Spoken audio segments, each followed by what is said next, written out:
We're going to begin this hour with poet and best-selling author, that's Amanda Gorman, who joins us for her first interview about banning books. Now, you may remember she captivated the country, and captivated is a word here, back in 2021, when she became the youngest poet at a presidential inauguration in U.S. history. We remember this day. Here's a look. The loss we carry, a sea we must wade. We've braved the belly of the beast. We've learned that quiet isn't always peace. In the norms and notions of what just isn't always just is. Still gives me goosebumps. Her poem, The Hill We Climb, was later published as a book. And recently, a Florida elementary school restricted access to the book after one parent complained and filed a complaint. Access to 3 other books was also restricted, including one that's no longer in print. In a statement to CBS News, Miami-Dade County Public Schools said this: no literature has been banned or removed, and that the school determined The Hill We Climb was better suited for middle school students. Well, last night, Amanda Gorman donated 1,200 books for a banned book giveaway event hosted by a Florida bookstore, including her own and the 2 other restricted titles that are still in print. We are very happy to say that Amanda Gorman joins us now. There she is for her first interview on her book being restricted. Good morning to you, Amanda Gorman. We're all glad you're here. It's good to see you. Good morning. Thank you so much for having me. So let's talk about this case in Florida, and let's put it in context. It was one parent in one school who brought this up, and it's our understanding that it was reported, Amanda, she didn't even read the book. She reported that Oprah Winfrey had written the book. We also know that that isn't true, and that she didn't think it was suitable for elementary school students.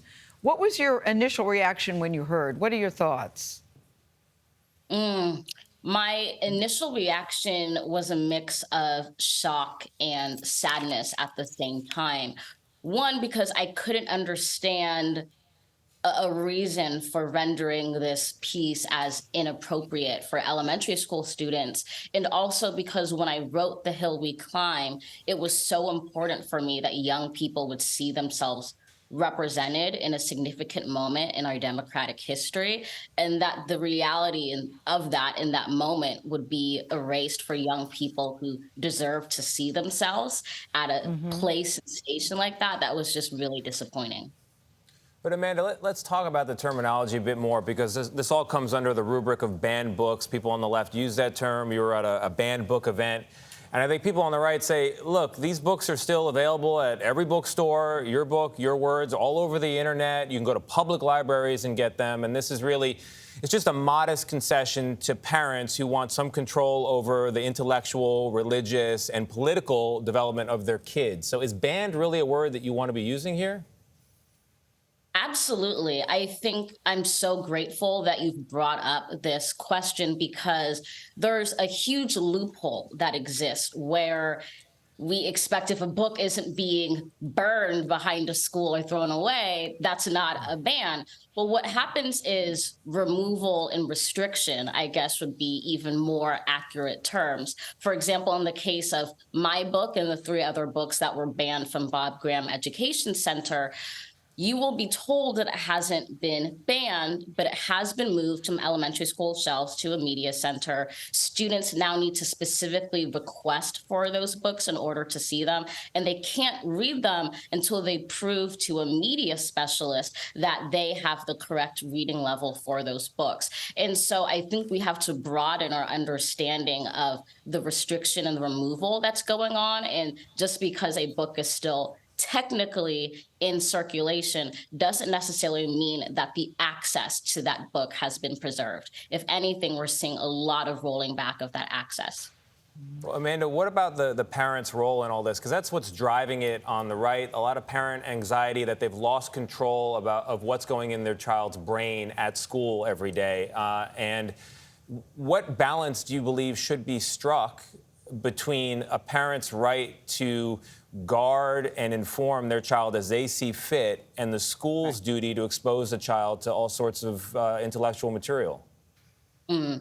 What I think is important to really absorb is there were thousands of books that were banned last year, over 2,500. And according to the Washington Post, the majority of those filed complaints were by 11 people.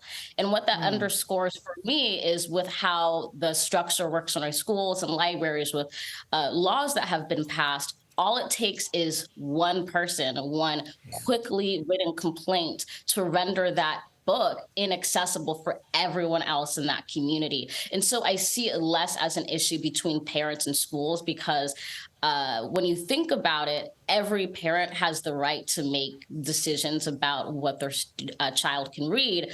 I'm fine with some parents not liking my poetry. That's completely in your right.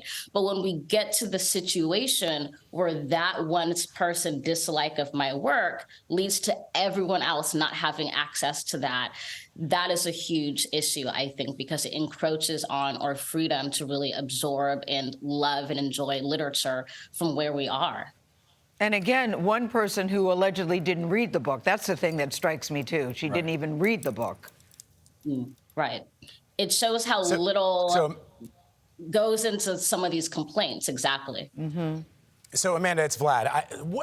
Speaking of the exposure of ideas and concepts that perhaps young children will be exposed to through your book, The Hill We Climb, or the ABCs of Black History, Love to Langston, what's your understanding of what people find inappropriate in those books?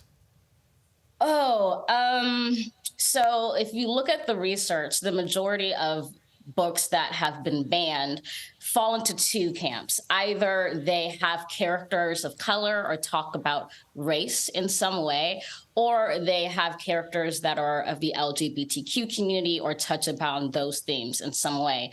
And I have to think about what messaging that sends to young readers. It's as if you're saying, you are inappropriate if you're African American. You are inappropriate if you are gay. You are inappropriate if you are an immigrant. And there's this huge argument that it's about protecting and sheltering our children from themes that are just too advanced from them. But when you look at the majority of the books that have actually been banned, it's more about creating a bookshelf that doesn't represent the diverse facets of America. Amanda, Nate here. I would like to end by reading some of your words, if you would allow me. To compose a country committed to all cultures, colors, characters, and conditions of men. And so we lift our gazes not to what stands between us, but what stands before us. We close the divide. Because we know to put our country first, we must first put our differences aside. Amanda Gorman, thank you so much. We appreciate you joining us. Thank you so much. I said, that was beautifully done, Nate. I said, and the controversy with that is what? Come again? Exactly. Amanda, we're so glad you took the time to join us this morning. Yeah, Thank we you so appreciate much. it, Amanda. Come back soon.